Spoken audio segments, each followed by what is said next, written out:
108 திவ்ய ஸ்தலத்தில் முதன்மையானது பூலோக வைகுண்டம் அப்படின்னு அழைக்கப்படுது. தென்னிந்தியாவிலே உயர்ந்த ராஜகோபுரம் கொண்ட கோவில் இது. 11 ஆழ்வார்கள் மங்களாசாசனம் செய்த தலம் இது. கவி சக்கரவர்த்தி கம்பர் தாம் இயற்றிய கம்பராமாயணத்தை அரங்கேற்றிய தலம் இதுதான்.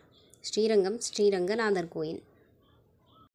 இந்த கோயிலில் பெருமாளை ஸ்ரீரங்கநாதர் அப்படின்னும் தாயாரை ரங்கநாயகி அப்படின்னும் அழைக்கிறாங்க.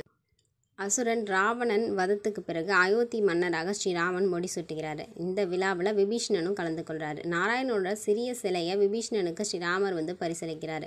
அதை வாங்கிக்கிட்டு இலங்கைக்கு திரும்புகிற வழியில் தினசரி செய்ய வேண்டிய கர்மானுஷ்டங்களுக்காக விபீஷணன் ஒரு இடத்துல நிற்கிறாரு. அப்போது அங்கே சிறுவன் வடிவில் விநாயகர் பெருமான் வராரு. அவர்கிட்ட இந்த சிலையை கொடுத்து எக்காரணம் கொண்டு இந்த சிலையை கீழே வைக்காத அப்படின்னு சொல்லி கொடுத்துட்டு போகிறாரு விபீஷணன்.